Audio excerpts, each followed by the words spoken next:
Hello all, welcome to our brand new daily show, The Big Story, where we bring you the hottest topics of the day right in the heart of the newsroom. I'm Rachel, coming to you live from the Straits Times.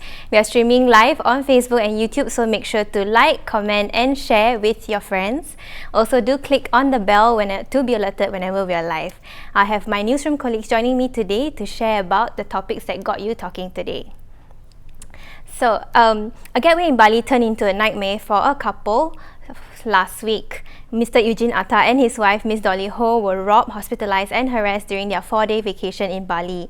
They were on a rented scooter when two men on a motorcycle snatched her phone and kicked the scooter. The couple fell off. Miss Ho suffered a fractured shoulder, concussion and memory loss. Another man took off with the rented scooter. I have travel writer Lee Siew Hua in the studio with me today to share her tips on navigating holiday nightmares. Welcome to the show, Siew Hua. Thank you. So Siew Hua, people think of vacation as a time to relax and unwind, but going abroad has its challenges as well. Can you share with us some tips on handling challenges when one is abroad? One quick tip would be to learn to say help in the local language, right? It's almost second nature for us to learn to say hello in the local lingo, to break the ice, or to say that's expensive while bargaining. But what about help? Help me. This will hopefully stun the attacker, the bad guy, and give hopefully a good guy, the good Samaritan, will show up and do the rescue. Okay, so we know that the couple bought travel insurance, and Miss Ho, she had a doctor escort her back to Singapore because of what they've been covered in the insurance. What can some of the viewers look out for when they buy travel insurance? Yeah. First, cheap is not always good. There are so many affordable options out there online, but it's you can consider the length of the vacation for a start. So a month-long holiday in South America versus a weekend getaway in Hong Kong. For a long trip, a month or more, there'll be more chances for things to go haywire. So make sure there is sufficient coverage. Yeah, and another point might be that to know yourself, who you're traveling with. Let's say it's a 3-generation family holiday. That's very popular. Look across a family to see whether there is suitable coverage, especially for the youngest and the most elderly. Yeah, and ask a few more questions to see what comfort level you need for insurance cover. So, so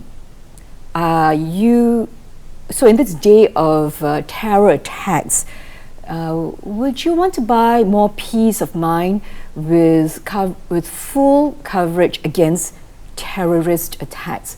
Also ask, do I have pre-existing medical conditions? Or what sort of traveler am I? If I am an adventure lover, I think try to go for the max. So I've interviewed a very frequent traveler who's been to like 140 countries and territories, and he was relating how he was on a Himalayan trek and he climbed too fast basically, and he got water in his lungs.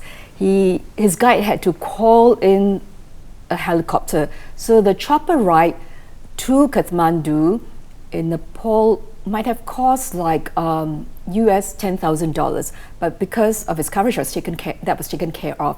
And he said he also enjoyed near luxury in his own room, pretty much 5-star. It was so well taken care of that he could restart his trek after 3 days, continue his adventure. Very gutsy. Yeah. Okay, and we can't talk about travel insurance without talking about claims, in very unforeseen circumstances where you really need to claim for something. What kind of things that a traveler can do to prepare themselves before a holiday in terms of, let's say, they need to make this claim? Right. Let's say something similar to the what happened to the Singaporean couple in Bali occurs, sadly. In this frenzy of that moment, the travel will be traumatized, but can still try to remember three things. Yeah, make a police report, contact the insurer, and seek help from the embassy. But also remember that the embassy may not be in the country. Yeah, so prepare this in the mind first. And travel experts seem to have this consensus that among these three things, try to prioritize the police report. Why? Because it is not just to be safe and to have well-being for the distressed traveler, but we also need the solid written evidence of what happened, robbery, car accident, whatever, so that a claim can be made, insurance claim can be made at the right time. Yeah, I would say for the insurance part, practically it will be good to store the telephone number of the 24-hour emergency hotline in the contact list of your mobile phone. Also have your travel insurance policy handy, and also download the insurance app, because so much resources are now put into apps, so that would from beginning to end you would have quicker access to your policy, plus at the end of it submit the claim more smoothly. Yeah. Finally, as a travel writer, I like to say keep traveling. Yeah, I go on trips 5 times, 8 times, 10 times a year, depending on the year, and I've seen how I'm a planner. I've seen how my best, most meticulous plans have unspooled in a flash. So personally, I have dropped my wallet in a cab in Santiago, the capital of Chile. I had thought I would drown while doing stand-up paddle boarding on Sumba Island on the far edge of Indonesia. But Singaporeans are great travel lovers. Yes, and travel is one of the best pleasures of life. It's transforming. So, get out there, keep traveling, and keep safe. You're making me want to travel now. Good. So for viewers out there, make sure to get travel insurance for a more peaceful holiday. Thank you, Siew Hua, for sharing your tips with us today.